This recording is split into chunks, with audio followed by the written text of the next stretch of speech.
Apocalipse, capítulo 17. A famosa prostituta e o monstro. Então um dos 7 anjos que tinham as 7 taças veio me dizer: venha, e eu vou lhe mostrar como será castigada a famosa prostituta, aquela grande cidade que está construída perto de muitos rios. Os reis do mundo inteiro cometeram imoralidade sexual com ela, e os povos do mundo ficaram bêbados com o vinho da sua imoralidade. Então o Espírito de Deus me dominou, e o anjo me levou para um deserto, onde vi uma mulher montada num monstro vermelho. Havia muitas blasfêmias escritas nele, e ele tinha 7 cabeças e 10 chifres. A mulher usava um vestido cor de púrpura e vermelho vivo, e estava coberta de enfeites de ouro, de pedras preciosas e pérolas. Na mão ela segurava uma taça de ouro cheia de vinho, que representava as suas práticas indecentes e a imundícia da sua imoralidade.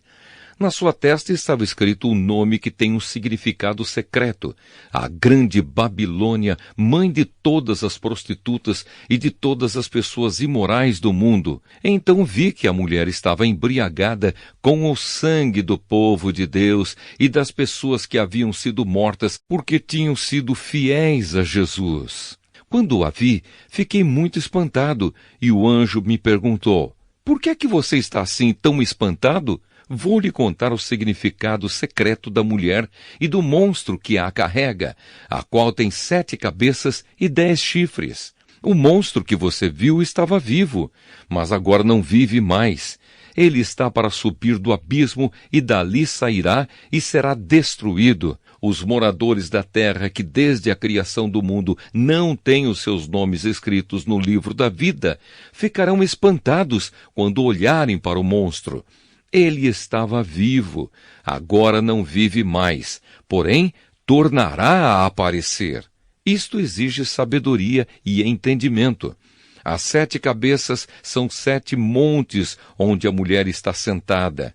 Elas também são 7 reis. 5 já morreram. Um está governando e o outro ainda não apareceu. E quando aparecer, precisará governar por pouco tempo.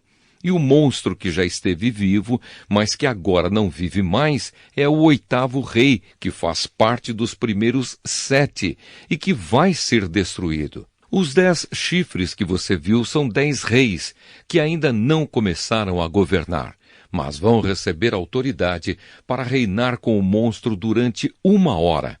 Esses 10 estão todos de acordo entre si e dão ao monstro o poder e autoridade que possuem. Eles lutarão contra o Cordeiro e ele os vencerá, porque é o Senhor dos senhores e o Rei dos reis. E com ele vencerão os seus seguidores, aqueles que são chamados e fiéis. Então o anjo também me disse: as águas que você viu onde a prostituta está sentada são nações, povos, raças e línguas. Os 10 chifres que você viu e o monstro odiarão a prostituta. Eles tirarão tudo o que ela tem e a deixarão nua. Devorarão a sua carne e queimarão o resto no fogo. Os 10 reis farão isso porque Deus colocou no coração deles o desejo de fazerem o que ele quer. Assim, entre si concordarão em entregar ao monstro a autoridade que eles têm para governar. Isso acontecerá até que se cumpram as palavras de Deus. A mulher que você viu é a grande cidade que domina os reis do mundo inteiro. Apocalipse, capítulo 18. A queda de Babilônia. Depois disso vi outro anjo descendo do céu.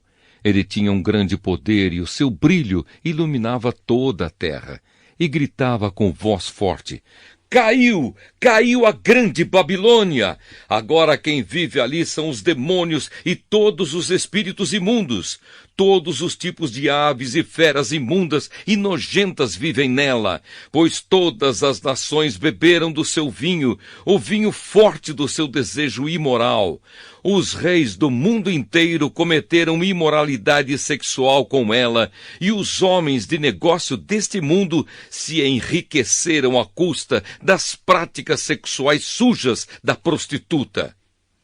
Então ouvi outra voz do céu que disse: Saia dessa cidade, meu povo, saiam todos dela para não tomarem parte nos seus pecados e para não participarem dos seus castigos, pois os seus pecados estão amontoados até o céu e Deus lembra das suas maldades. Deem a ela o mesmo que ela deu a vocês. Paguem em dobro o que ela fez. Encham a taça dela com bebida 2 vezes mais forte do que a bebida que ela preparou para vocês. Deem a ela tanto sofrimento e tristeza, quanto luxo e glória ela deu a si mesma, porque ela pensa assim: estou sentada aqui como rainha. Não sou viúva e nunca mais vou sofrer. Por isso, no mesmo dia, cairão sobre ela estas pragas: doenças, dor e fome, e ela será queimada no fogo, pois o Senhor Deus, que a julga, é poderoso. Os reis do mundo inteiro que tomaram parte na imoralidade e na corrupção dela vão gritar e chorar quando virem a fumaça do seu incêndio. Eles ficam de longe, porque têm medo de tomar parte no castigo que ela vai sofrer, e dizem: Ai de você! Ai de você, Babilônia, grande e poderosa cidade! Em apenas 1 hora você já foi castigada. Os comerciantes do mundo inteiro também gritam e se lamentam por causa dela, porque ninguém mais compra os produtos deles. Ninguém compra o seu ouro, prata, pedras preciosas e pérolas, nem o seu linho finíssimo, a sua púrpura, a sua seda e a sua lã vermelha, nem qualquer espécie de madeira rara, ou qualquer tipo de objetos feitos de marfim e de madeira cara, de bronze, ferro e mármore, nem canela, cardamomo, incenso, mirra ou perfumes. Ninguém compra o seu vinho, azeite, farinha de trigo e trigo em grão, nem gado e ovelhas, cavalos e carruagens, nem escravos ou outros seres humanos. Os comerciantes dizem à cidade: acabaram todas aquelas coisas boas que você tanto desejava, e você perdeu para sempre toda a riqueza e toda a fama que possuía e não as encontrará mais. E os comerciantes que se tornaram ricos negociando naquela cidade ficarão de longe, com medo de serem castigados junto com ela. Eles vão gritar e lamentar assim: ai da grande cidade! Ai da cidade que estava vestida de linho finíssimo, de púrpura e de lã vermelha, e que se enfeitava com joias de ouro, com pedras preciosas e com pérolas. Em somente 1 hora ela perdeu toda a sua riqueza. Todos os capitães de navios e todos os passageiros, marinheiros e outros que ganham a vida no mar ficaram de longe. Então, vendo a fumaça do incêndio da cidade, gritaram: nunca houve uma cidade igual a esta grande cidade!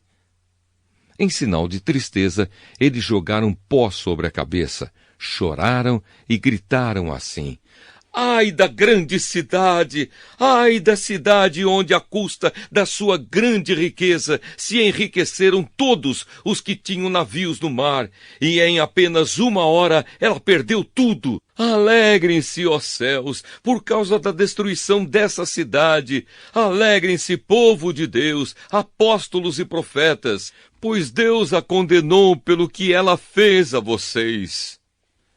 Então um anjo forte levantou uma pedra do tamanho de uma grande pedra de moinho e a jogou no mar, e disse: é assim que a grande cidade de Babilônia será jogada fora com violência e nunca mais será vista. A música dos tocadores de harpa, de flauta e de trombeta e as vozes dos cantores nunca mais serão ouvidas em você, e em você nunca mais será encontrado nenhum trabalhador de qualquer ofício, e nunca mais se ouvirá em você o barulho das pedras de moinho.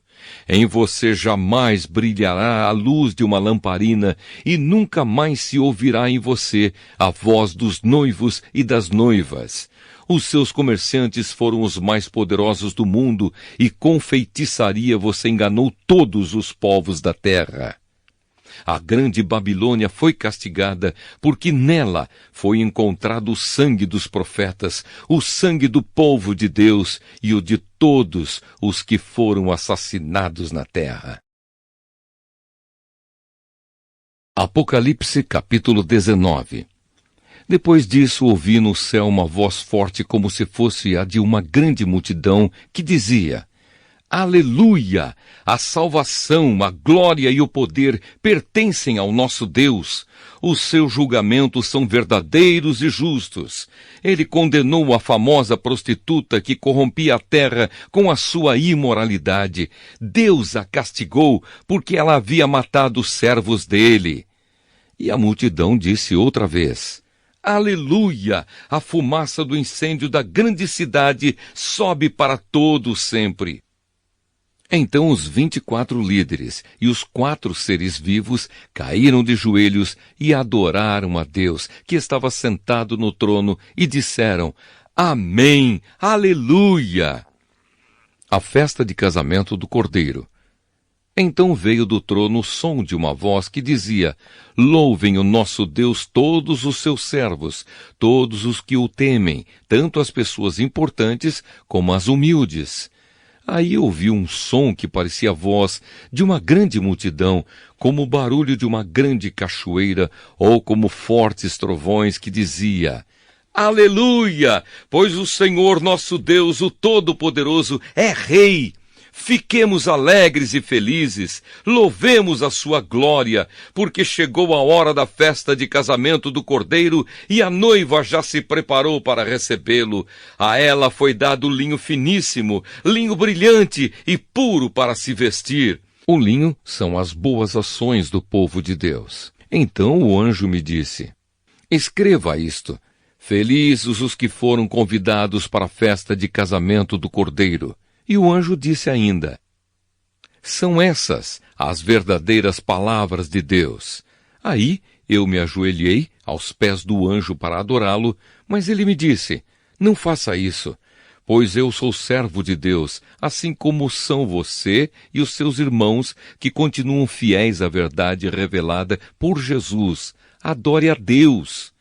Pois a verdade revelada por Jesus é a mensagem que o Espírito entrega aos profetas. O cavaleiro montado no cavalo branco. Em seguida vi o céu aberto e apareceu um cavalo branco. O seu cavaleiro se chama Fiel e Verdadeiro. Ele julga e combate com justiça. Os seus olhos eram como chamas de fogo e ele tinha muitas coroas na cabeça. Havia escrito nele um nome que ninguém conhece, a não ser ele mesmo. A sua capa estava encharcada de sangue. Ele se chama a Palavra de Deus. Os exércitos do céu o seguiam, montados em cavalos brancos e vestidos de linho branco e puro. Da sua boca saiu uma espada afiada, com a qual ele vencerá as nações. Ele as governará com uma barra de ferro. E pisará as uvas no tanque do furor da ira do Deus Todo-Poderoso. Na capa e na perna dele estava escrito este nome: Rei dos Reis e Senhor dos Senhores. Então vi um anjo que estava de pé sobre o sol. Ele gritou com voz forte, dizendo o seguinte para todas as aves que estavam voando bem alto: Venham e se ajuntem para o grande banquete de Deus. Venham e comam a carne de reis, de generais e de soldados, de cavalos e de cavaleiros e de todas as pessoas, sejam escravas ou livres, sejam importantes ou humildes. Depois vi o monstro e os reis do mundo inteiro e os seus exércitos reunidos para lutar contra aquele que estava montado no cavalo e contra o seu exército. O monstro foi feito prisioneiro junto com o falso profeta, que havia feito coisas espantosas na sua presença. Com aquelas coisas ele havia enganado os que tinham o sinal do monstro e os que haviam adorado a imagem do monstro. O monstro e o falso profeta foram jogados vivos no lago de fogo que queima com enxofre. Os seus exércitos foram mortos pela espada que saía da boca daquele que estava montado no cavalo branco, e todas as aves comeram da carne deles até não quererem mais.